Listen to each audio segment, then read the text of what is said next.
Assalamualaikum warahmatullahi wabarakatuh. Perkenalkan, nama saya Rizky Utami dengan NIM 2006036 kelas A4 PGSD angkatan 2020. Di sini saya akan menjelaskan mengenai standar kompetensi lulusan. Standar kompetensi lulusan atau SKL satuan pendidikan adalah kualifikasi kemampuan lulusan yang mencakup pengetahuan, keterampilan, dan sikap yang digunakan sebagai pedoman penilaian dalam penentuan kelulusan peserta didik dari satuan pendidikan. SKL meliputi kompetensi untuk seluruh mata pelajaran atau kelompok mata pelajaran. Adapun SKL pada jenjang pendidikan dasar bertujuan untuk meletakkan dasar kecerdasan, pengetahuan, kepribadian, akhlak mulia, serta keterampilan untuk hidup mandiri dan mengikuti pendidikan lebih lanjut. Standar kompetensi lulusan untuk satuan pendidikan dasar dan menengah digunakan sebagai pedoman penilaian dalam menentukan kelulusan peserta didik.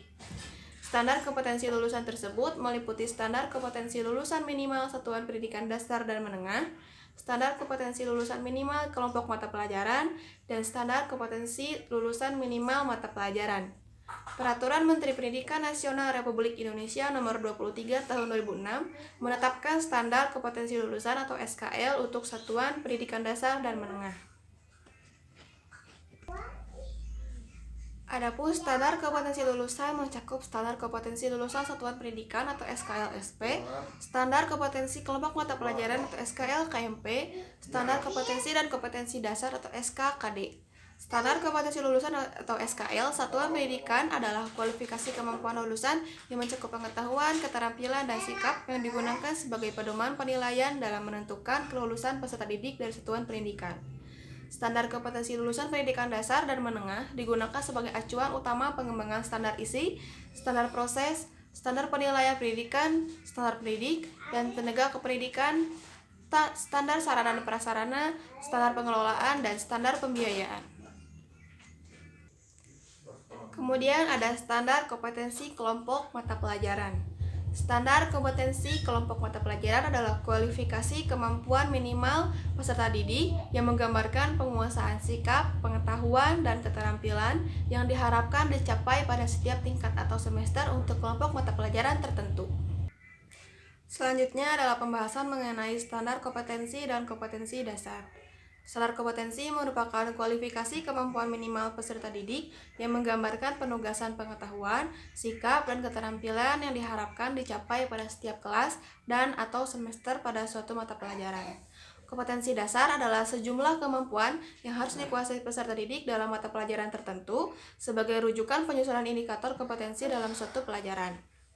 Kemudian, standar kompetensi dan kompetensi dasar merupakan arah dan landasan untuk mengembangkan materi pokok, kegiatan pembelajaran, dan indikator pencapaian kompetensi untuk penilaian. Nah, di sini kita akan membandingkan mengenai standar kompetensi dalam KTSP 2006 dan juga kurikulum 2013. Adapun dalam KTSP 2006, sekolah diberikan keleluasaan untuk mendelegasikan seluruh isi ke kurikulum, melihat bagaimana karakter dan potensi lokal, serta KTSP tetap menekankan kompetensi akan tetapi lebih mengerucutkan lagi dalam operasional dan implementasinya di sekolah. Kemudian dalam standar kompetensi lulusan dari KTSP ini diturunkan dari standar isi. Adapun standar isi diturunkan dari standar kompetensi lulusan mata pelajaran, kemudian pemisahan antara mata pelajaran, pembentuk sikap, pembentuk keterampilan, dan pembentuk pengetahuan. Kemudian ada kompetensi diturunkan dari mata pelajaran. Mata pelajaran pun lepas dari satu dengan yang lain seperti sekumpulan mata pelajaran yang terpisah. Adapun pengembangan kurikulum sampai pada kompetensi dasar. Nah, dalam KTSP 2006 ini terdapat tematik kelas 1 sampai 3 yang mengacu pada mata pelajaran. Berbeda halnya dengan KTSP, dalam kurikulum 2013, standar kompetensi lulusan diturunkan dari kebutuhan masyarakat, kemudian standar isi diturunkan dari standar kompetensi lulusan. Semua mata pelajaran harus berkontribusi terhadap pembentukan sikap, keterampilan, maupun pengetahuan peserta didik. Mata pelajaran diturunkan dari kompetensi yang ingin dicapai.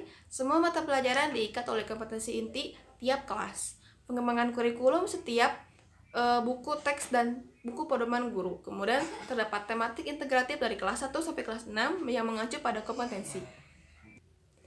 Berdasarkan penjelasan yang tadi, Dapat kita simpulkan bahwa ruang lingkup standar kompetensi lulusan terdiri atas kriteria kualifikasi kemampuan peserta didik yang diharapkan dapat dicapai setelah menyelesaikan masa belajarnya di satuan pendidikan pada jenjang pendidikan dasar maupun menengah.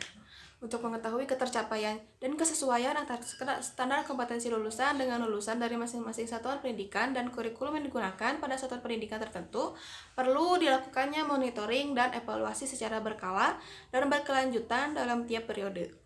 Hasil yang diperoleh dari monitoring dan evaluasi tersebut digunakan sebagai bahan masukan bagi penyempurnaan standar kompetensi lulusan di masa yang akan datang. Pada setiap dimensi sikap, standar kompetensi lulusan di setiap jenjang pada beberapa kata yang perlu diperhatikan sebagai pembeda. Di SKL, di SD maupun MI, ruang lingkup interaksinya dengan alam di lingkungan rumah, sekolah, dan tempat bermain. Pada dimensi pengetahuan, standar kompetensi lulusan terlihat pada bentuk pengetahuan yang harus dimiliki oleh tiap jenjang pendidikan. Peserta didik dari jenjang sekolah dasar cukup dengan mengetahui hal-hal faktual dan konseptual. Standar kompetensi lulusan dalam jenjang sekolah dasar dibatasi pada fenomena yang terjadi di lingkungan rumah, sekolah, dan tempat yang ia bermain. Baiklah, demikian penjelasan mengenai standar kompetensi lulusan. Terima kasih. Wassalamualaikum warahmatullahi wabarakatuh.